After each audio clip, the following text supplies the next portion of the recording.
Un cordial saludo a todos los oyentes de Radio María. Un día más, con la gracia del Señor, nos disponemos a realizar este programa radiofónico llamado Sexto Continente, que lunes y viernes de 8 a 9 de la mañana, una hora menos, en las Islas Canarias, realizamos aquí en directo en Radio María España. Este fin de semana ha sido un fin de semana pues clave. Ha sido un tiempo de invocación del Espíritu Santo. Se han hecho vigilias de invocación al don del Espíritu porque hemos celebrado Pentecostés, esa culminación, esa cumbre del año litúrgico. Y entre todos los eventos que se han realizado en nuestra Iglesia de España, quiero destacar uno, el hecho de que en Valladolid se ha realizado el Congreso Cor Jesu Spes Mundi, con motivo de ese 350 jubileo de las revelaciones del Señor a Santa Margarita María de Alacoque. Pues este congreso ha juntado, ha aunado pues a muchas personas de muchos lugares de España y del mundo, y de muchos lugares del mundo, que han venido desde Hispanoamérica, desde lugares de Europa, para poner en valor la potencia, la potencialidad de este jubileo de las revelaciones del corazón de Jesús. Se ha hecho ahí en el santuario de la Gran Promesa, donde el corazón de Jesús, al beato Bernardo de Hoyos, le hizo esa promesa: reinaré en España. Entre todas las cosas, bueno, yo estuve presente únicamente en el comienzo con la Eucaristía de inauguración, pero entre todas las presencias, entre todas las ponencias, los medios de comunicación están destacando la ponencia de clausura que, que pronunció el arzobispo de Valladolid y presidente de la Conferencia Episcopal Española, don Luis Argüello. Y si el Congreso tenía como título, ¿no?, Cor Jesu Spes Mundi, Corazón de Jesús, Esperanza del Mundo, él fue el que desarrolló el título, ¿no?, del Congreso. En una ponencia muy importante, a la cual yo creo que en este programa le sacaremos jugo en este programa, en la que, sobre todo, fijaros el titular, por ejemplo, que Religión en Libertad pone con respecto a esa ponencia. Dice: Decálogo de Monseñor Argüello para preparar la consagración del mundo al corazón de Jesús en 2033. Sabemos que el año 2033 será el segundo milenio de la redención, el segundo milenio de ese momento en el que aquel soldado Longinos, le llama la tradición, con su lanza abre el corazón de Cristo. Y ese corazón de Cristo abierto infunde esa agua, imagen del Espíritu Santo, y esa sangre, imagen de los sacramentos. Es el corazón de Jesús que da a luz a la Iglesia, que da a luz al Espíritu Santo para la vida del mundo. Será el segundo milenio de la redención. Entonces, bueno, pues Monseñor Argüello marcó una ruta hacia esa fecha. Marcó una ruta importantísima, porque fijaros, no tanto se habla de la Agenda 2030, y en este programa en el que estamos, pues recordáis que hemos hablado de la Agenda 2033, que esa es la verdadera agenda, ¿no? La agenda es entender que el mundo solo se salvará en Cristo. Él es el único salvador del mundo. Y entonces ha sido un congreso muy importante, con una ponencia, Corazón de Jesús, Esperanza del Mundo, importantísima, para marcar nuestra hoja de ruta hacia esa gran consagración que el mundo, ¿no?, está llamado a realizar en el segundo milenio de la redención. Mientras tanto, y mientras que el Papa León nos ofrezca su magisterio, pues la verdad es que todavía seguimos degustando, todavía seguimos gozando de la encíclica Dilexit Nos, con la que el Papa Francisco pues culminó su magisterio. Fue un milagro, ¿no?, que el magisterio del Papa Francisco culminase con Dilexit Nos, pues centrando las cosas y iluminando y aclarando muchísimas cosas, ¿no?, en Dilexit Nos.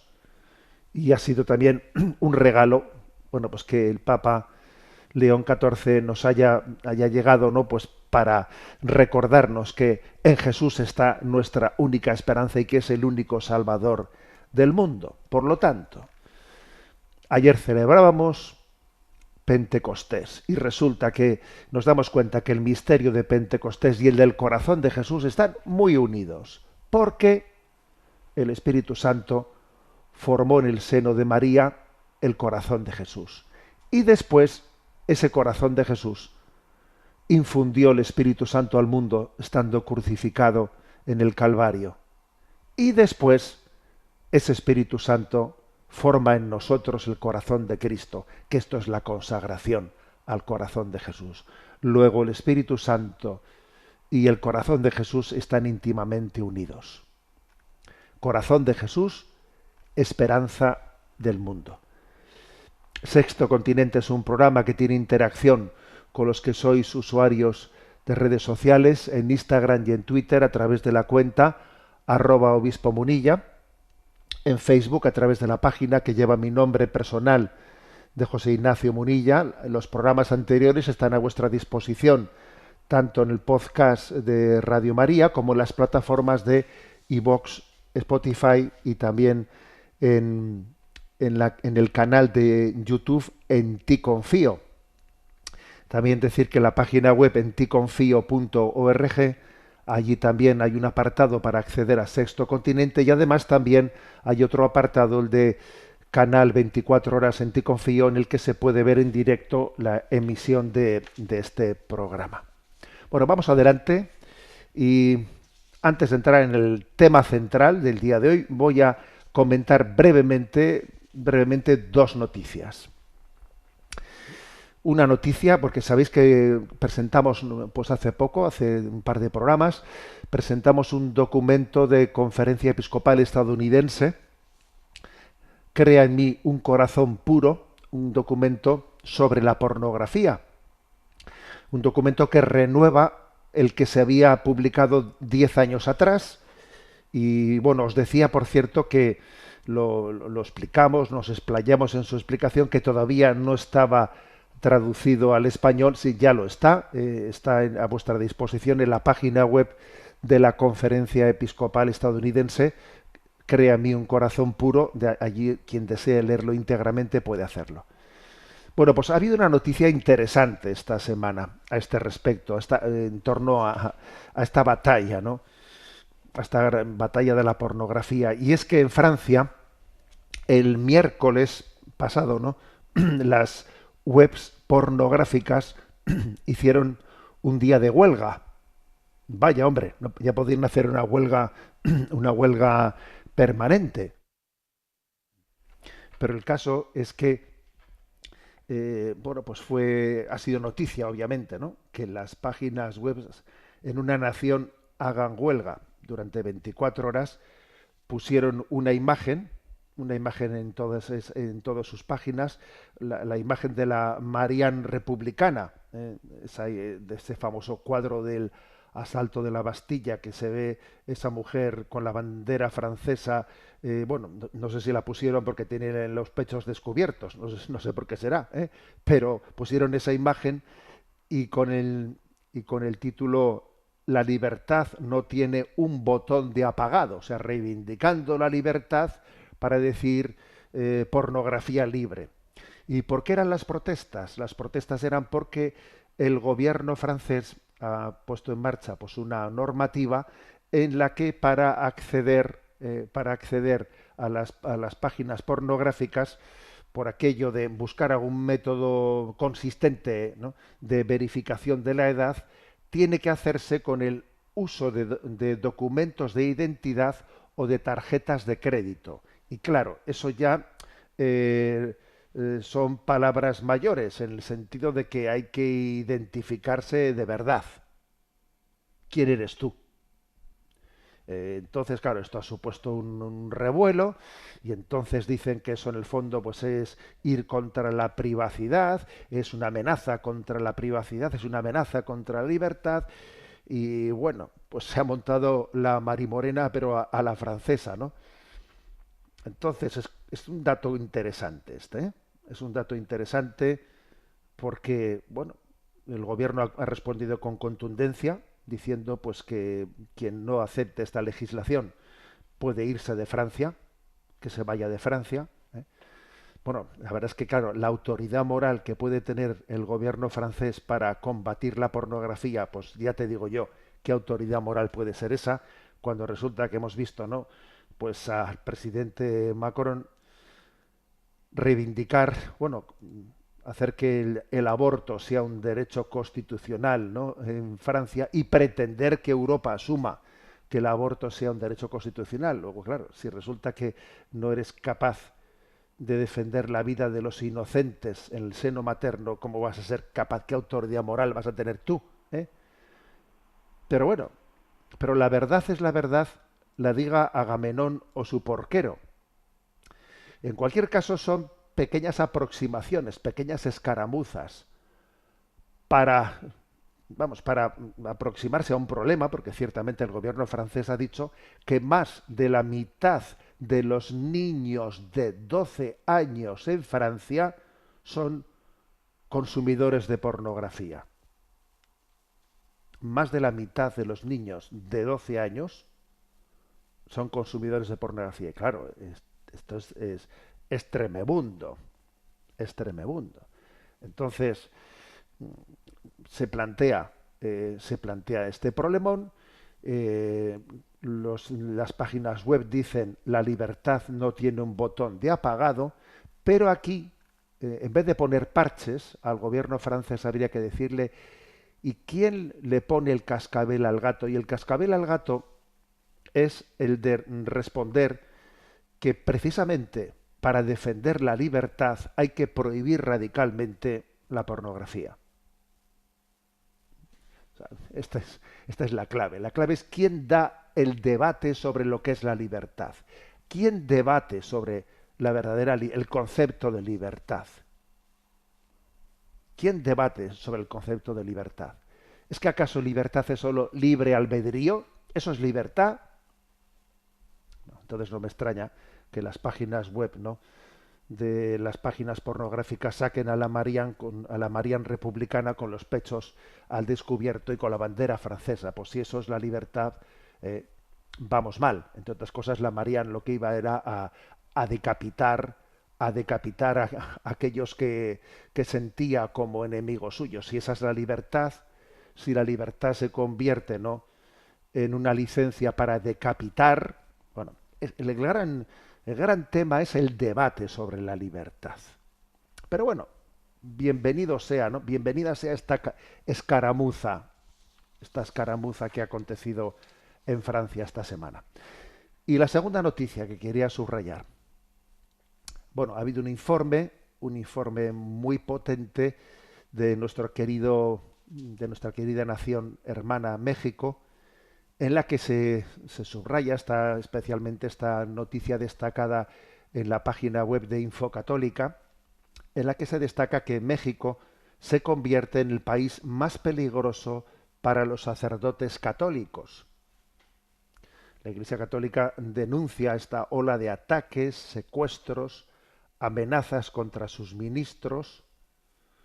Solo en el año 2024 se han registrado 850 casos de extorsión contra sacerdotes y 26 iglesias fueron atacadas semanalmente. Ojo, cada semana 26 iglesias han sido atacadas. Es decir, mm, que es el lugar, según un informe, ¿no?, de un instituto de Washington que de alguna manera supervisa la libertad religiosa. Se afirma que México es actualmente el lugar más peligroso del mundo para los sacerdotes católicos. Los cárteles de la droga no toleran ninguna resistencia, se dice en ese informe. Especialmente no toleran la resistencia que proviene del clero. Entonces, los cárteles de la droga persiguen a los sacerdotes. El balance de los últimos 18 años es estremecedor. Han sido 80 sacerdotes asesinados en México. Una cifra sin precedentes, ¿no? Entonces, pues creo que los sacerdotes mexicanos nos pueden aclarar ¿Qué se entiende por libertad? ¿Qué se entiende por libertad? Libertad es dar dar la vida para desenmascarar las esclavitudes, la esclavitud de la droga. Y quien se droga no es libre, es esclavo. Igual que quien utiliza la pornografía no es libre, es esclavo. Quizás los mártires sean los que nos aclaren las ideas, ¿no? Y los que nos hagan entender, ¿no? Que hemos sido redimidos, hemos sido redimidos al precio de la sangre de Cristo y que estamos llamados a vivir en la libertad de los hijos de Dios. Bien, seguimos adelante. Estas dos noticias brevemente comentadas pues nos sirven un poco de lanzadera y voy a continuar con el tema que dejamos abierto en el programa anterior de Sexto Continente.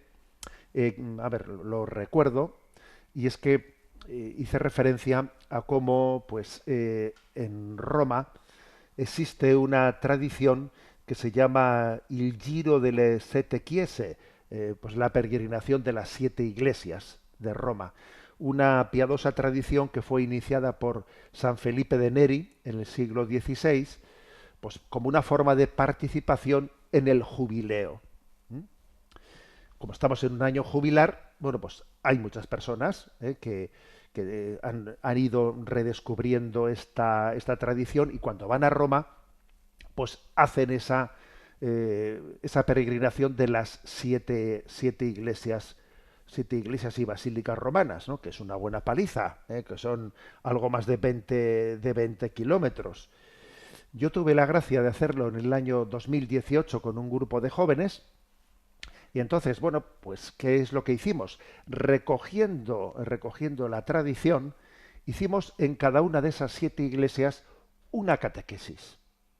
Una catequesis son siete iglesias, siete dones del Espíritu Santo, siete pecados capitales, siete virtudes contrarias a los pecados capitales.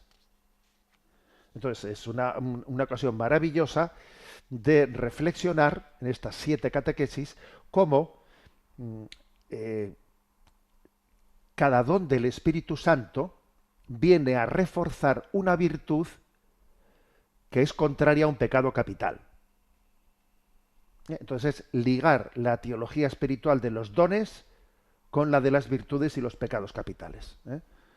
Entonces, bueno, pues por cierto, quien desee encontrar esto tal y como en aquella oportunidad que yo tuve ocasión de hacer estas catequesis, tal y como se realizó, si entra en la página web en ticonfio.org, allí en el buscador teclea San Felipe Neri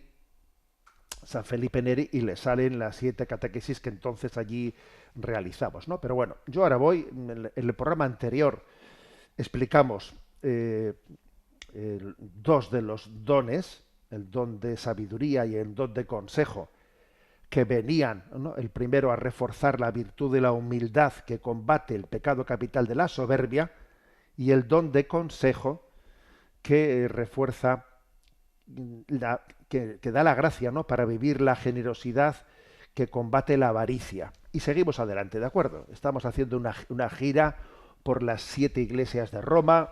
Hemos comenzado por San Pedro del Vaticano, hemos seguido por San Pablo Extramuros, llegamos a San Juan de Letrán.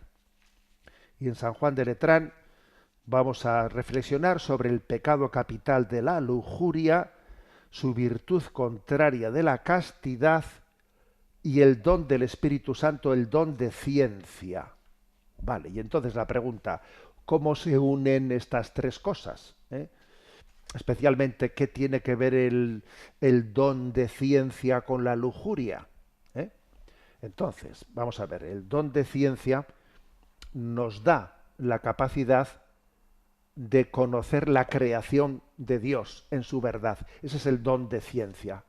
Vosotros vais a un tratado de teología espiritual y cuando se hablan de los dones, ¿no? Don de entendimiento, don de sabiduría, don de ciencia.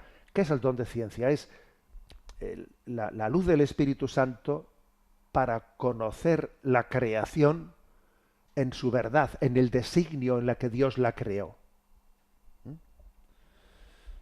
Entonces, ¿qué, qué es lo que ocurre? Pues que el pecado capital de la lujuria ¿eh? Está deformando la realidad con la que Dios creó la sexualidad. Porque el pecado capital de la lujuria está haciendo pues, del cuerpo humano un objeto, una proyección mía, ¿no? Algo en donde yo obtener un placer, deformando completamente el designio con el que Dios creó la sexualidad.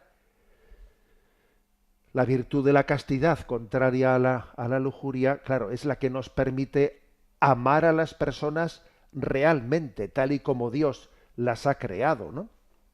Pero ¿qué ocurre? Pues que la virtud de la castidad necesita el refuerzo del don de ciencia para poder vencer a la lujuria.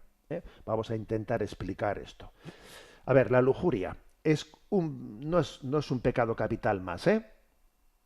Porque nos hiere en lo más profundo, porque afecta a nuestra identidad, a la concepción antropológica. Claro, es como distorsionar completamente el plan de Dios, porque Dios creó la sexualidad con tres finalidades. Tres. Por una parte, configurar mi propia identidad masculina o femenina.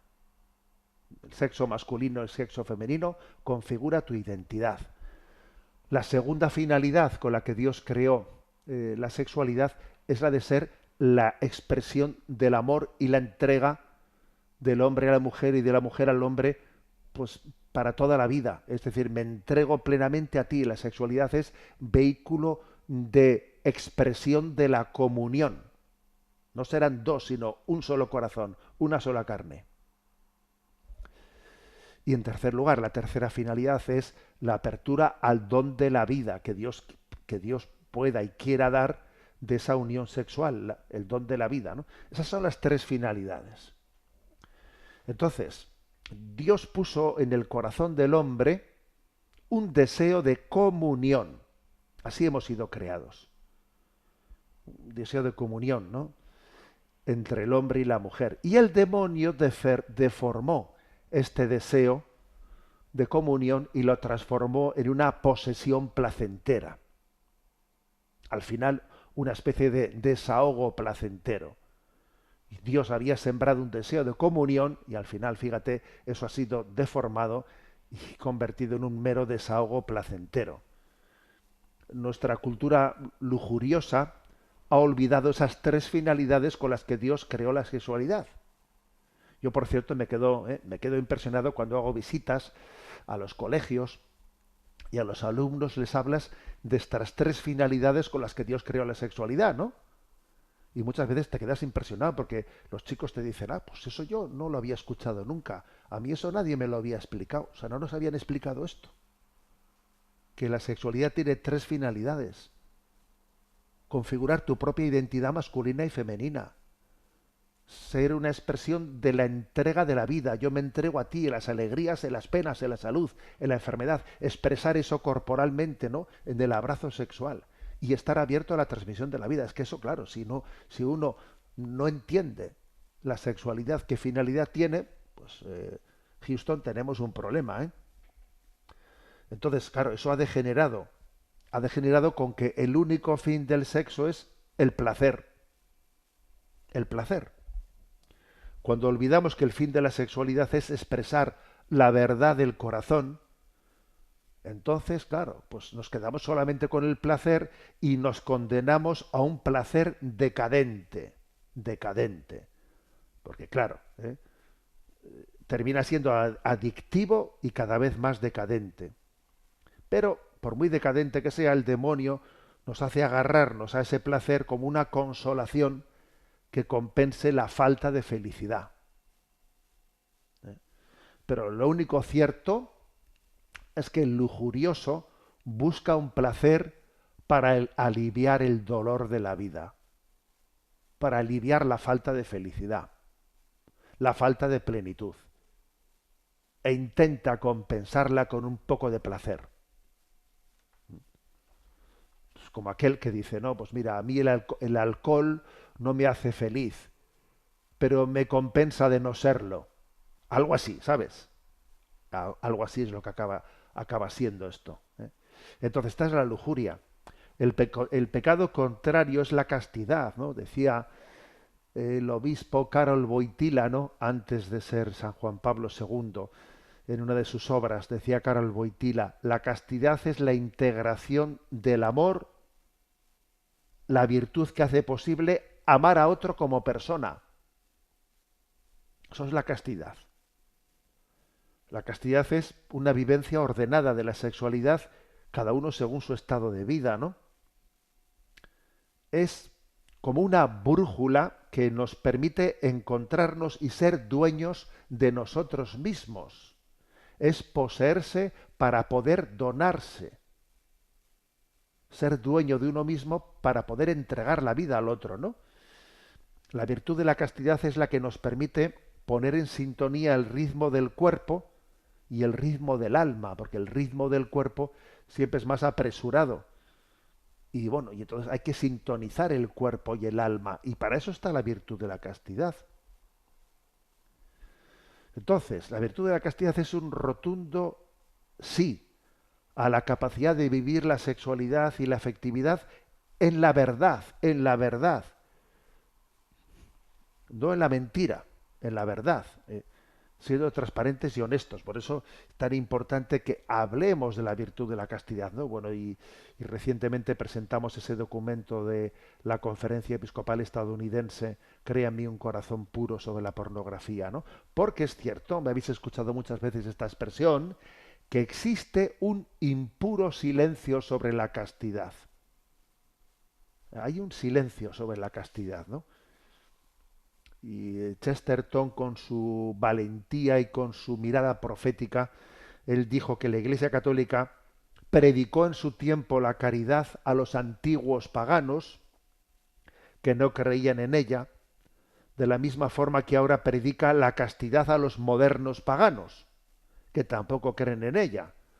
Claro, ¿tú sabes lo que era predicarle la caridad a un romano que, que, que echaban los esclavos a las pirañas? ¿Eh? ¿Tú sabes lo que era predicarles la caridad y el amor a los pobres? Bueno, eso era, madre mía, hacer una predicación totalmente contracultural. Bueno, pues tan contracultural como la actual, que es predicar la pureza y la castidad, ¿no? En el tiempo de la pornografía. Pues sí, señor, aquí estamos. Pero claro, eh, la virtud de la castidad es tan, o sea, es tan contracultural y además la carne está suficientemente herida como para que necesitamos el don de ciencia. O sea, la virtud tiene que ser fortalecida por el don del Espíritu Santo. Que repito, el don de ciencia es ver la creación desde los ojos de Dios. Es todo lo contrario a la ideología de género.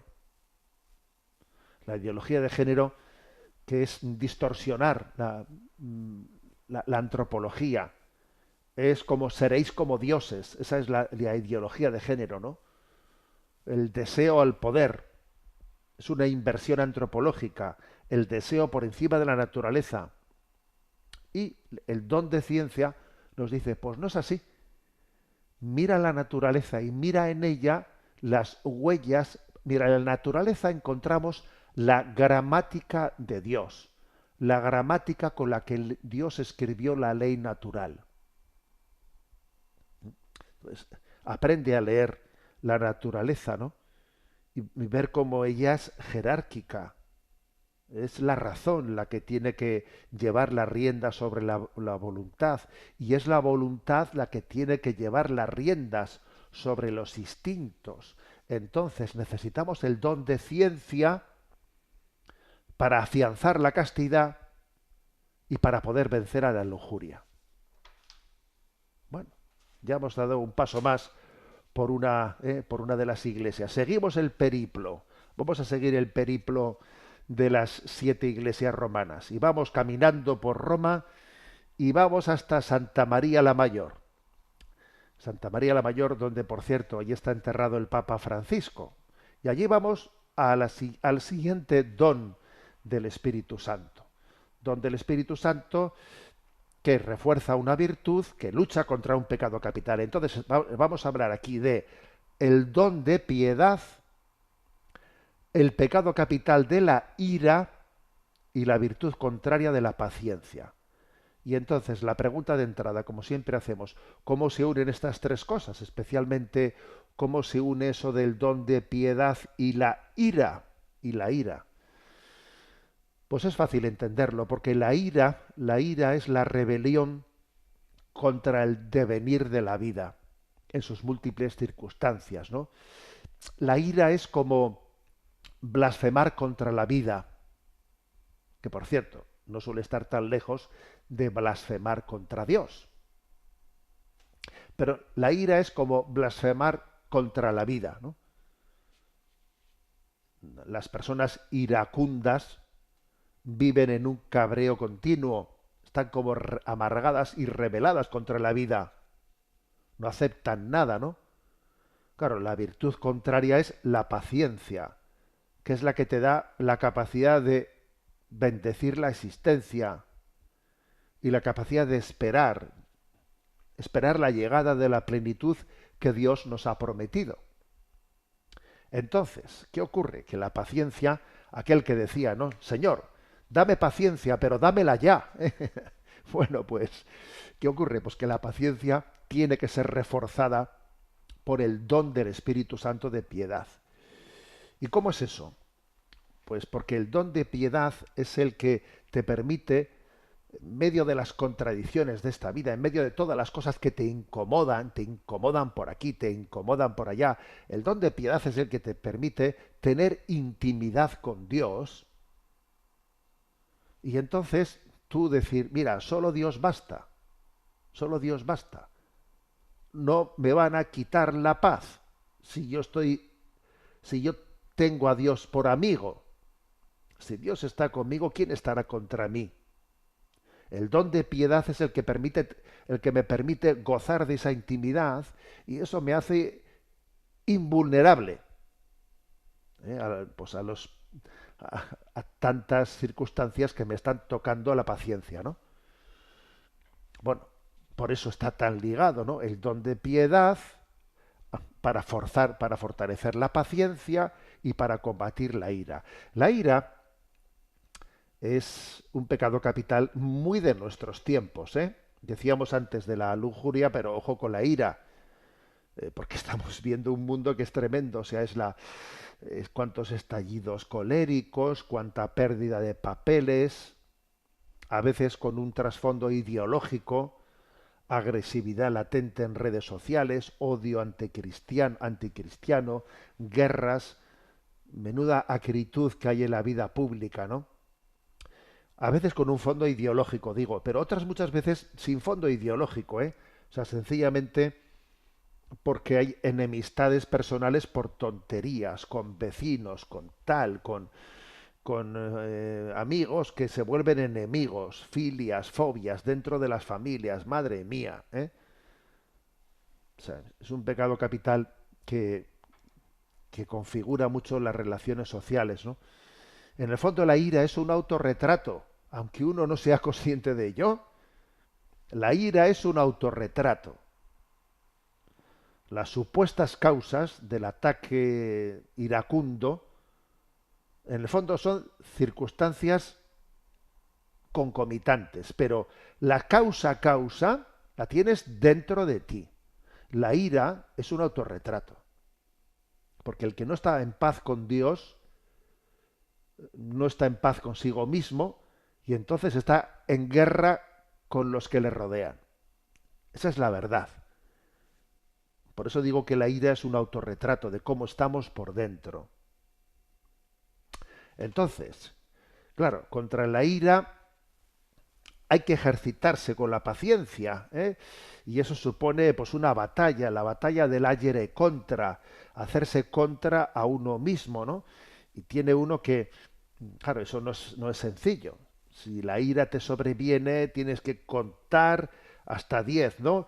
Y si no se te pasa, cuenta hasta 100. Y claro, la ira es como una ola que suele alcanzar un pico y luego se rompe. Hay que intentar esperar a que se rompa la ola y no perder el control, ¿no? O sea, esa es una batalla interior que tenemos. Y dice uno, "Jo, ¿y eso cómo se hace?". Eso, bueno, ciertamente, ciertamente, cuántas veces nos hemos arrepentido, ¿no?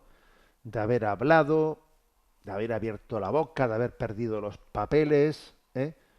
Ahora, ¿qué es lo importante? Bueno, que para vencer, ¿no?, la ira, el método de la paciencia no solo es el agere contra, es a intentar resistir al brote colérico.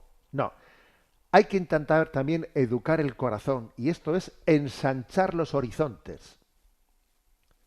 A ver, que Dios es grande, hombre. Que hay una cosa que me está mortificando, pero mira, ancha es Castilla, ¿eh? Esto es un refrán que se dice en España, ¿no? Que nuestros hermanos que escuchan este programa desde otros lugares del mundo igual no entienden la expresión. Aquí se dice, ancha es Castilla. Claro, Castilla es una región de España, pues vastísima en sus territorios, ¿no? Con grandes llanuras. Entonces, cuando a uno le están mortificando, están tocando un poco las narices, ¿no? Oye, que ancha es Castilla. O sea que hay sitio para ti y para mí, ¿eh? Dios es grande. Ancha es Castilla, ¿no? Es decir, creo que a la ira hay que vencerla no solo resistiendo el brote colérico, sino también ensanchando el corazón. Y aquí viene ahora la importancia del don del Espíritu Santo. Para ensanchar tu corazón, es importante no solo ejercitarte con la paciencia que resiste y resiste, ¿no? Eso que os decía, ¿no? Así en plan de broma, Señor, dame paciencia, pero dámela ya. No, hace falta que el don de piedad te ayude a ensanchar tu corazón.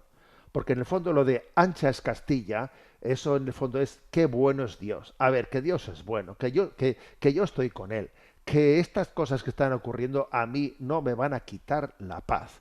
Porque unido a Dios, ¿quién me puede quitar la paz? La gracia, el don de piedad te da la gracia de experimentar la intimidad con Dios, de la cual, por cierto, también recibes la capacidad de tener intimidad con los demás. La intimidad con Dios te permite también adentrarte en tu propia interioridad, descubrir que somos templos de Dios, que Dios habita en nosotros, percatarnos de que nuestros estallidos coléricos no acontecen tanto por las contradicciones que padecemos, contradicciones que vienen de fuera, sino que acontecen por la falta de conciencia que tú tienes de los dones de Dios. Si tú fueses consciente de que Dios es tu Padre, de que, de que te ama, de que quiere tener contigo esa relación paterno-filial, ¿te crees tú que ibas a perder la paciencia como pierdes por cuatro tonterías que te vienen y se te hincha la vena, se te hincha la vena y porque te falta conciencia? O sea, el don de piedad es el que ensancha los horizontes para que la paciencia sea posible, sea viable y así podamos vencer, ¿no? Podamos vencer los brotes de ira. Bueno, vamos, antes de seguir caminando a la siguiente, o mientras que vamos caminando, porque hemos salido de Santa María la Mayor, venga, y vamos andando. Por cierto, recuerdo que aquel verano en el que hice yo esta peregrinación, madre mía, el calor que hacía era agosto, el calor que puede hacer en Roma en agosto es tremendo. Menos mal que Roma tiene por todas las esquinas fuentes de agua. Es eso increíble. Roma tiene agua fresca en todas las esquinas. Entonces eso era una maravilla para los peregrinos. Podías beber agua gratuitamente fresca en todas las esquinas. Bueno, pues mientras que salimos de Santa María la Mayor y vamos hacia San Lorenzo Extramuros, vamos a tener un momento para reflexionar y un momento de oración, porque resulta que hoy, al día siguiente de Pentecostés, ¿qué celebra la Iglesia en el día de hoy? Santa María, Madre de la Iglesia. fue una intuición del Papa Francisco en el año 2018, diciendo al día siguiente del día de Pentecostés es el día adecuado para celebrar a la Madre de la Iglesia. Claro, es perfecto, porque Pentecostés nace la Iglesia. En ella, bueno, es uno de los momentos emblemáticos, ¿no? También la Iglesia nace en el Calvario, nace en el cenáculo. Pero en la última cena, quiere decir, pero en Pentecostés hay un nacimiento de la Iglesia especialmente, ¿no? Y ahí está María. Y ahí está María. Y entonces, como el Papa Pablo VI, en el año 1964, había hecho una definición solemne, dijo en el año 1964, durante el Concilio Vaticano II, para gloria de la Virgen y consuelo nuestro, proclamamos a la Santísima Virgen Madre de la Iglesia, es decir, de todo el pueblo cristiano, tanto de los fieles como de los pastores. Esa definición, esa proclamación dogmática, fue hecha por Pablo VI durante el Concilio Vaticano II. No es que fuese nuevo, porque de hecho ya en el siglo IV San Ambrosio de Milán había sido el que más había subrayado, ¿no? Pues la figura de María como madre de la Iglesia, porque San Ambrosio había dicho, si es madre de Cristo, también es madre del cuerpo místico de Cristo, que es la Iglesia. Eso lo había dicho San Ambrosio en el siglo IV, pero bueno, no había sido proclamado, digamos así, oficialmente la doctrina de la Iglesia hasta el Concilio Vaticano II, fijaros. Y entonces viene el Papa Francisco y lo lleva a la liturgia. Y por eso hoy es Santa María, Madre de la Iglesia.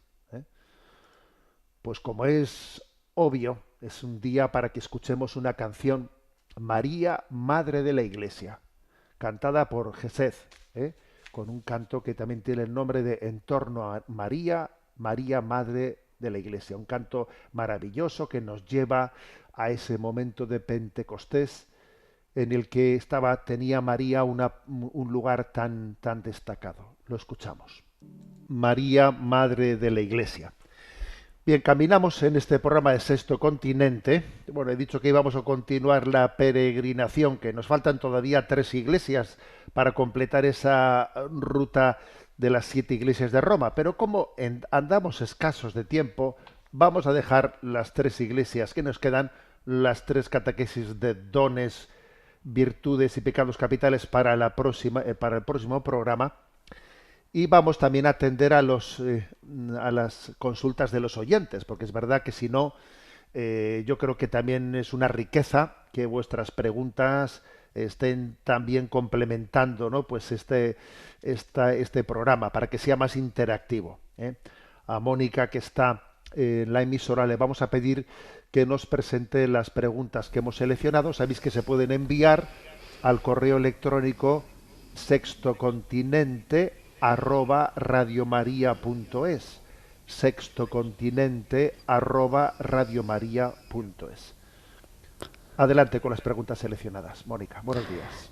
Buenos días, vamos a ello. Empezamos con un mensaje que nos escribe Victorian. Dice: querido Monseñor, escuchando su programa del lunes 2 de junio sobre la nueva ley del Gobierno de Reino Unido, que obliga a denunciar cualquier información que se sepa sobre abusos, y el recelo que esto está levantando sobre el sigilo sacramental, me planteaba la siguiente pregunta.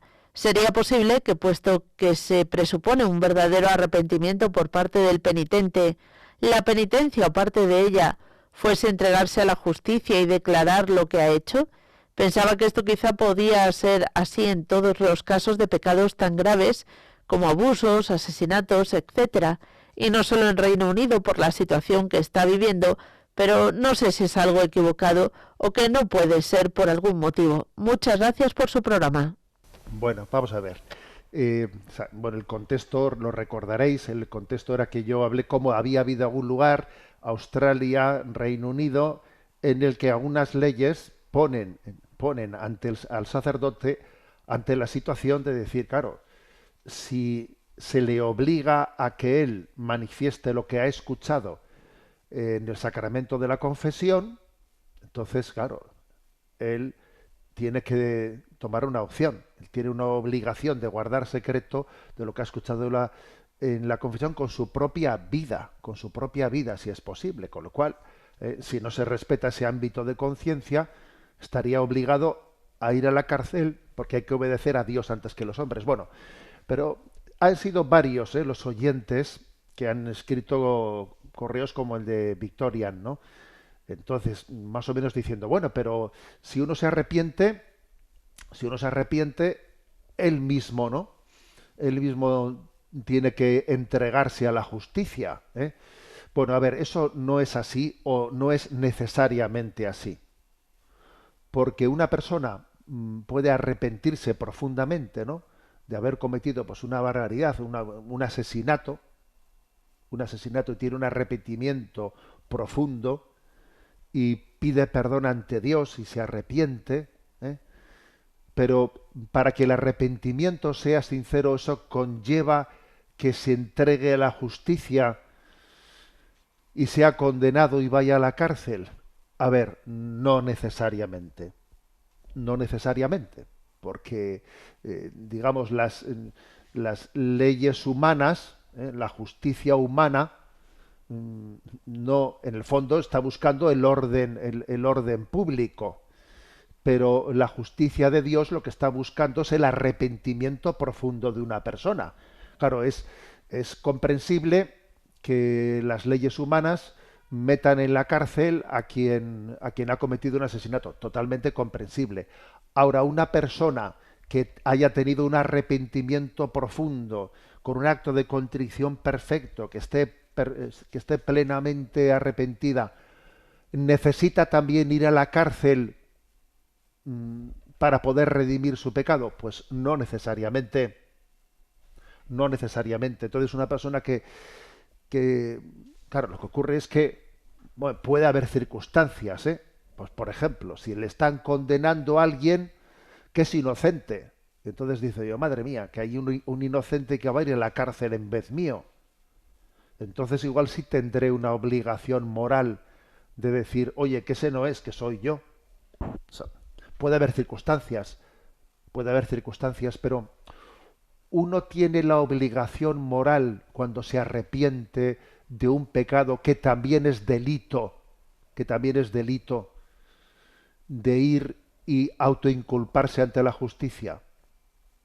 Pues no, eso no es así necesariamente. A ver, pues podríamos poner muchos ejemplos, ¿eh? Pero imagínate que alguien pide perdón, pues por haber cometido, pide ante Dios, ¿no? Pide perdón por haber cometido una grave imprudencia conduciendo un coche, que ha puesto en peligro su vida o lo de las demás. Bien, se arrepiente y ante Dios pide perdón. Entonces, que tiene obligación de ir ante la policía y ante la policía decir yo he cometido esta infracción de tráfico. A ver, no, son dos ámbitos distintos. Son dos ámbitos distintos, que en algún caso pueden tener conexión, ¿eh? Pero no necesariamente. Entonces, bueno, pero yo sé que igual algunos se sorprende un poco de que diga esto, pero claro, es bastante obvio, ¿eh? Es bastante obvio. En el fondo, fijaros, las leyes humanas cuando están poniendo, ¿no? Pues las penas de cárcel, etcétera, etcétera, en el fondo es una forma de intentar restaurar, ¿no? De intentar restaurar la justicia. Pero es que Dios a una persona cuando tiene un arrepentimiento profundo, le puede estar dando una restauración incluso superior que la que iba a tener en la cárcel, con lo cual no tiene obligación moral de ir a la cárcel, pues porque igual resulta que la restauración moral, la restauración espiritual, en la cárcel no la iba a tener tanto, sino que igual en su vida diaria iba a tener unos medios de santificación y de restauración y de reparación, porque él también quiere reparar el daño que ha hecho, y la reparación del daño que ha hecho pues no pasa necesariamente por la cárcel. Yo puedo reparar el daño que he hecho pues ayudando a los pobres, a los necesitados, etcétera, de una manera mucho más eficaz, ¿eh? O sea que una persona que se ha confesado no tiene necesariamente la obligación de autoinculparse por un delito. Y por lo tanto, el sacerdote, sí que es cierto que el sacerdote puede dar consejos en la confesión. Le diría, mire, en esta situación en la que está usted, yo le puedo aconsejar que se autoinculpe, porque si no se autoinculpa usted, pues es muy posible que ahí vaya a la cárcel un inocente, etcétera. Claro, eso sí se lo puede decir, ¿eh? Pero son dos ámbitos distintos, ¿eh? Y por lo tanto, ¿no? Pues el secreto de la confesión está llamado a ser heroico, o sea, si es necesario heroico, si es necesario con la propia vida, porque en el sacramento de la confesión uno se está encontrando con Jesucristo y no con un juez o con un fiscal. Así de claro, ¿eh? Se está encontrando con Jesucristo, ¿eh? Los que sois oyentes de toda la vida de este programa, creo que ya conocisteis un caso en el que yo estuve implicado, y es que, bueno, pues en mis años de sacerdote hubo un caso, ¿no?, en el que una persona con una discapacidad notoria, pues hablando conmigo, pues me manifestó, ¿no?, pues los abusos de los que estaba siendo objeto. Entonces, claro, yo le dije a este chico, venga, habla con tu madre, venga, cuéntaselo a tu madre, cuéntaselo tal, claro, y tú le ayudas a que él cuente a quien tenga que contar. Y lo contó, y aconteció pues que obviamente fueron personas a la cárcel, etcétera, ya. Pero yo no puedo declarar lo que él me ha dicho a mí. Yo lo que puedo hacer es animarle a él a que lo cuente donde tenga que contarlo.